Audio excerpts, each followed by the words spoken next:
قبلہ کو میں دعوت دوں، بیداری کے ساتھ نعروں کے جواب دیں گے آپ۔ نعرہ تکبیر، نعرہ تکبیر، نعرہ رسالت، نعرہ رسالت، نعرہ حیدری، حیدری۔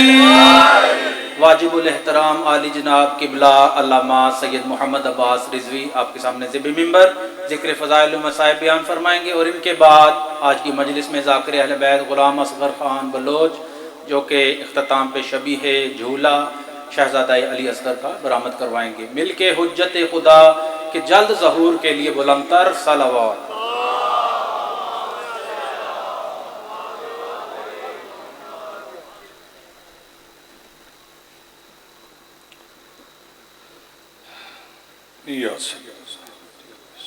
بسم اللہ الرحمن الرحیم۔ الہی عظم البلا وبرح الخفا وانکشف الغطا وانقطع الرجا وضاقت الارض ومنعت السماء وانت المستعان الیک المشتقى وعلیک المعول فی الشدۃ والرخاء۔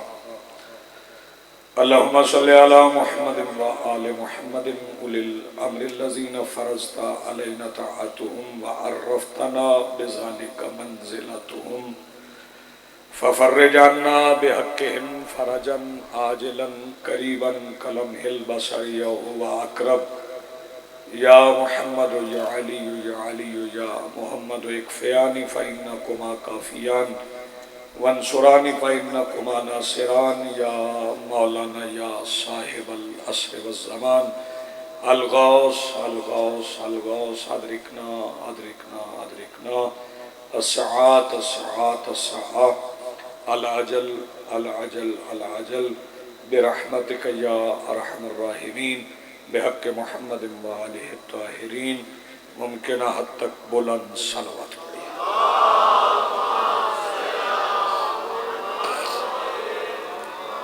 بسم اللہ الرحمن الرحیم۔ الحمدللہ رب العالمین الذی کان موجودا قبل حدوث الاشیاء ویک بعد فناء الاشیاء، والصلاة والسلام علی رسولہ الکریم وخاتم النبیین ابی القاسم محمد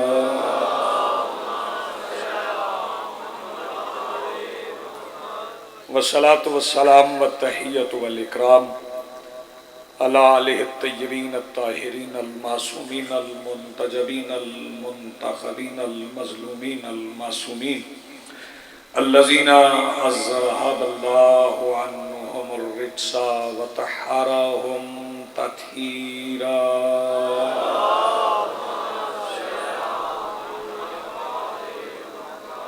ولعنۃ اللہ علی اعدائہم ومنکر فضائلہم من یومنا ھذا الی یوم الدین۔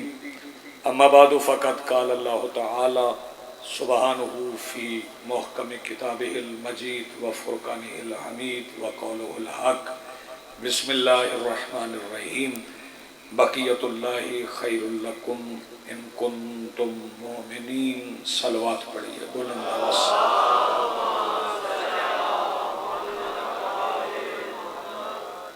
آج کی صف ادائے صف انتظار اور اس پر حاضر بلا تفریق مذہب و ملت و مسلک و عقائد و نظریات، کربلا کی ریت کے ٹیلہ کے ممبر پر تشریف فرما خطیب نظریہ توحید کے استغاثہ پر لبیک کہنے والے غیرت مندوں کے دلوں میں موجود حرارت ولایت امیر المومنین کے وسیلہ سے درخواست گزار ہوں اپنے اس وارث کے حضور جو پردہ غیب میں شاہ سوار وادی نور کی حیثیت سے موجود ہے کہ کائنات کا وہ مطلق العنان مدبر الامور اپنے رخ سے حجاب غیبت ہٹائے اور کعبہ کی چھت سے اپنے پہلے ہی خطبے میں کائنات کو سمجھائے کہ علی کل بھی واجب تھا، علی آج بھی واجب۔ حاضرین محترم، موالیان ولی حق، عزاداران محسن انسانیت، بقیت اللہ، یہ بھائی جان ایکو نہیں آئے، ایکو نہ ہو، آواز زیادہ ہو لیکن ایکو نہ ہو۔ بقیت اللہ خیر لکم ان کنتم مومنین، اللہ کا بقیہ تمہارے لیے خیر ہے،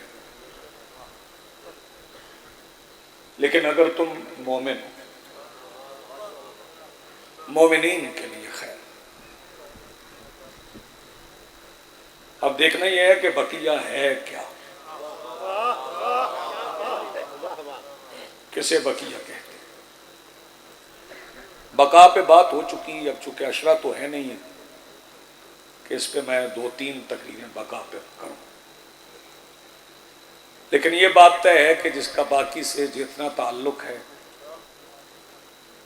اس کے پاس اتنی بقا ہے، جتنا باقی سے تعلق کمزور ہے اتنا وہ فانی، باقی سے دور ہو جاؤ گے تو فنا ہوگی، باقی کے قریب ہوگے تو بقا۔ اب چونکہ شیعہ عقائد کے مطابق بقیت اللہ سے مراد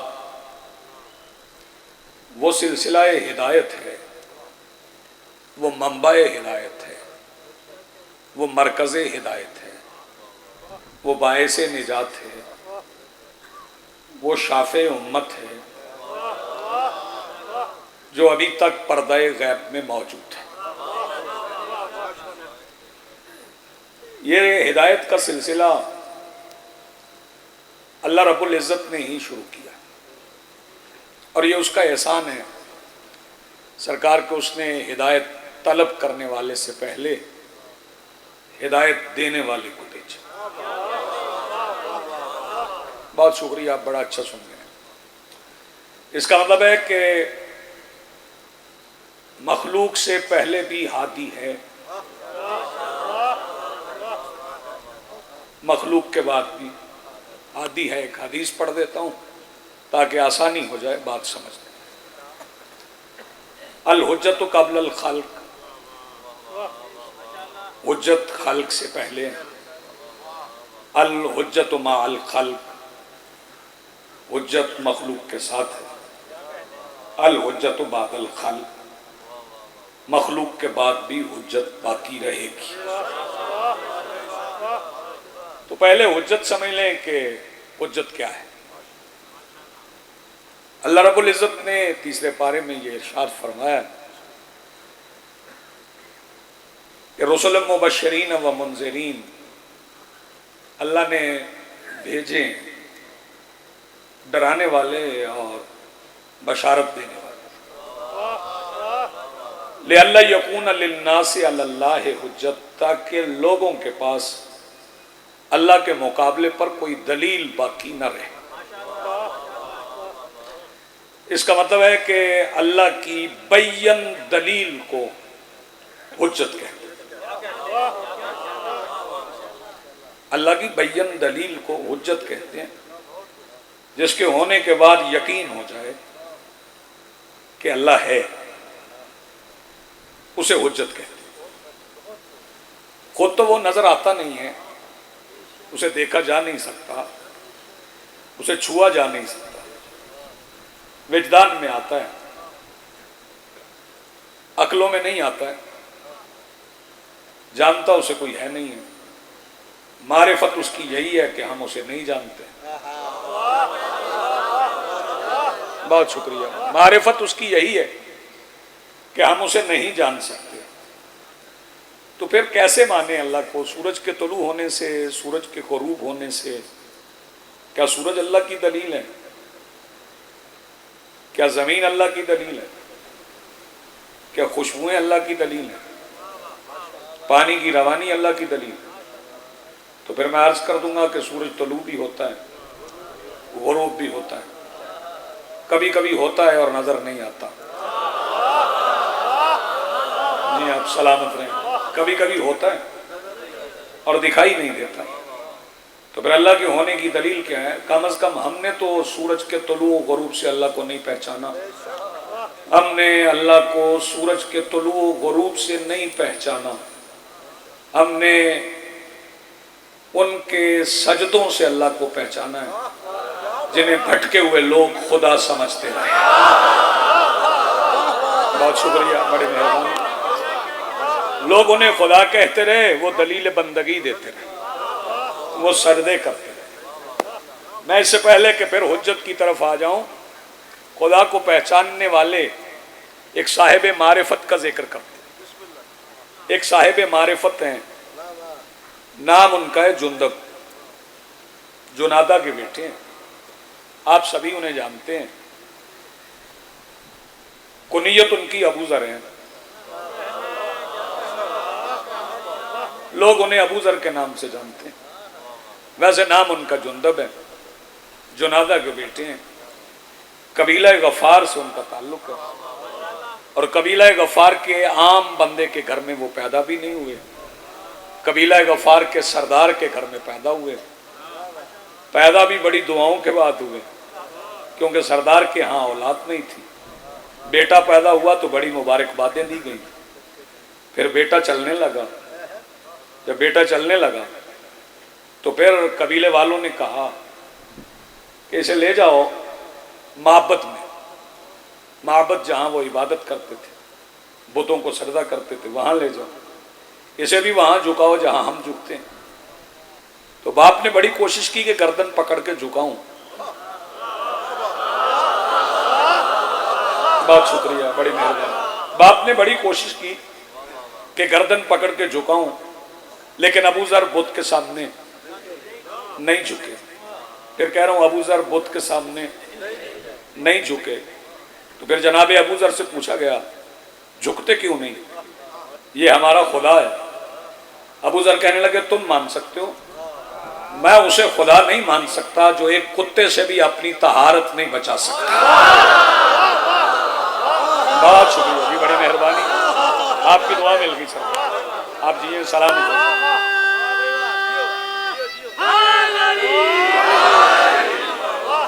یہ صاحبان معرفت کی بات، جو عرفان توحید رکھتے ہیں ان کی بات۔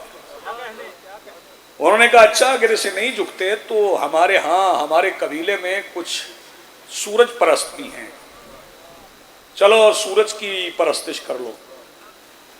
تو ابو ذر کہنے لگے میں اسے نہیں مان سکتا جیسے شام میں ڈوب جانا ہے، تھوڑا ساتھ دیں گے میرا، جیسے شام کو غروب ہو جانا ہے، میں اسے نہیں مان سکتا۔ انہوں نے کہا نہیں بت کی پوجا نہیں کی، توجہ، سورج کو نہیں جھکتے، اگر سورج کو نہیں جھکتے تو پھر کس کو جھکو گے؟ ابو ذر کہنے لگے میرا عقیدہ اور میرا وجدان یہ کہتا ہے کہ جھکوں گا ایسے جو اس کو جو ڈوبے ہوئے کو پلٹا لے۔ بہت اچھے نہیں، کیا کہہ رہے ہیں آپ؟ جو ڈوبے ہوئے کو پلٹا لے۔ پھر ابو ذر خاموش رہنے لگے، یہ ظاہراً اس وقت 3 سال کے، پھر خاموش رہنے لگے، بولتے نہیں تھے۔ قبیلے والوں نے کہا کہ کوئی مرض لاحق ہو گیا ہے، سردار کا بیٹا بولتا نہیں۔ پھر سارے قبیلے نے جمع ہو کے ایک دن اس سے پوچھا بیمار ہو؟ اس نے کہا نہیں، شفا پا رہا ہوں رفتہ رفتہ، شفا کی جانب جا رہا ہوں۔ انہوں نے کہا پھر بولتے کیوں نہیں؟ جواب ابو ذر کا آپ سنیں گے تو ابو ذر کو ماننے والے سارے سر دھنیں گے۔ جب پوچھا گیا کہ بولتے کیوں نہیں تو ابو ذر کہنے لگے خاموش رہ کے اسے سوچتا ہوں جس نے بولنے کی طاقت عطا کی ہے، خاموش رہ کے اس کے متعلق متفکر ہوں، تدبر کرتا ہوں جس نے بولنے کی طاقت عطا کی۔ انہوں نے ابو ذر کو ابو ذر کے حال پہ چھوڑا، تنہائی میں رہتے تھے ابو ذر، اکیلے رہتے تھے، تدبر کرتے تھے، تفکر کرتے تھے، سوچتے رہتے تھے، اپنے قبیلے کے ساتھ نہیں رہتے تھے۔ دن گزرتے گئے کہ ابو ذر شباب سے گزر کے جوانی کی دہلیز پہ قدم رکھ رہے تھے کہ مدینے کی ہوائیں چلانے والے کے آنے کی خبر لائی۔ آپ نے فکرہ کھا لیا، اس کی آنے کی خبر لے آئی جس کے امر سے ہوائیں چلتی ہیں۔ تو ابو ذر مکہ کی طرف چل پڑے، مکہ کے آنے والی ہوائیں، میں مدینہ کہہ گیا، مکہ سے آنے والی ہوائیں، مکہ کی طرف چل پڑے۔ مکہ کی طرف چلے، ادھر ابو ذر مکہ کی طرف چلے، ادھر سرکار دو عالم نے امیر المومنین سے کہا جائیے ہمارا مہمان آ رہا ہے۔ بات اس سے تو نہیں نا جو نبی کے علم غیب کو نہیں مانتا، جائیے اسے لے آئیے، وہ ہمارا مہمان آ رہا ہے۔ حرم کی دہلیز پر علی اور ابو ذر سامنے آ گئے. نہ ابو ذر نے کچھ پوچھا نہ علی بادشاہ نے کچھ بتایا. سامنے ابو ذر آئے, علی پلٹے. نوجوان نہیں بولیں گے اس فکرے پہ تو کون بولے گا.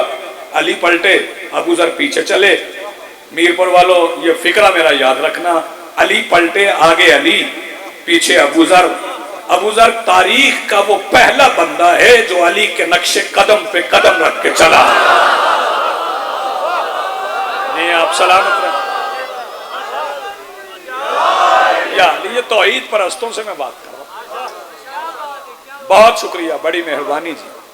جہاں جہاں سے بھی آوازیں آتی, سرکار دو عالم کے سامنے پہنچے, جا کے زانو طے کیا, ادب سے بیٹھ گئے. آواز نہیں ٹھیک آ رہی, آواز ذرا کنٹرول کرے نا, آواز گونجنی نہیں چاہیے, گونجنی نہیں چاہیے. آواز میں گونج نہ ہو, سمجھ نہیں آئے گی تو پھر میرا فکرہ ضائع ہو جائے گا. سمجھ آنا چاہیے. اب ٹھیک ہے جی, اپنی باری تو ٹھیک رکھے, میری باری بھی ٹھیک کر دے ذرا. اس کو ایسے کریں کہ سمجھ آئے نا. یا علی یا علی, اب سمجھ آ رہی؟ کیوں نہیں سمجھ آ رہی؟ اس میں سے وہ جو آپ کا ڈیک ہے اس میں سے ڈبل آواز, وہاں سے شکایت آ.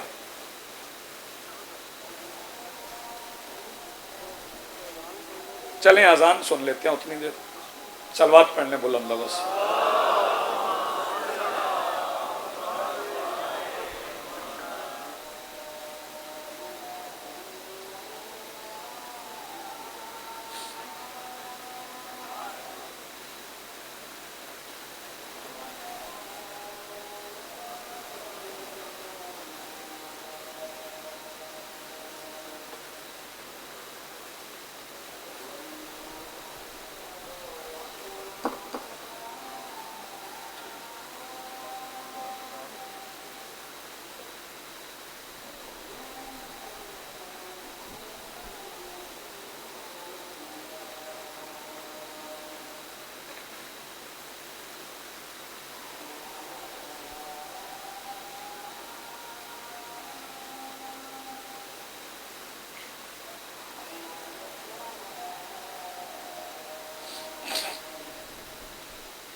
صلوات پڑھ لیں بلند آواز.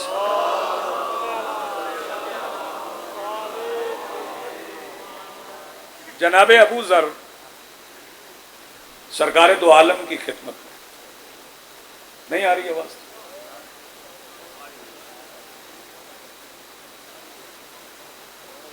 آپ کو تو آ رہی ہے, انہیں نہیں آ رہی.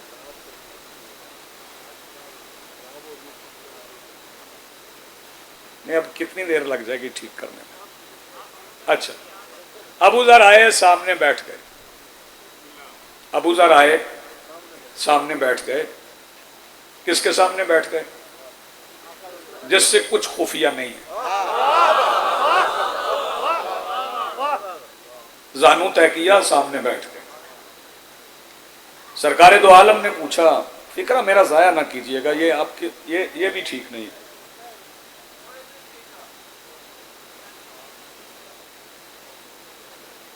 چلیں کر لیں ٹھیک.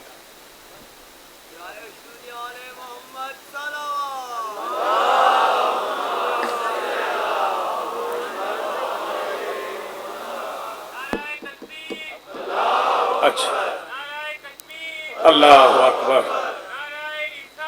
یا رسول اللہ, یا رسول اللہ, یا علی, یا زندہ باد, زندہ باد, زندہ باد, مرد آباد, مرد آباد, لبیک یا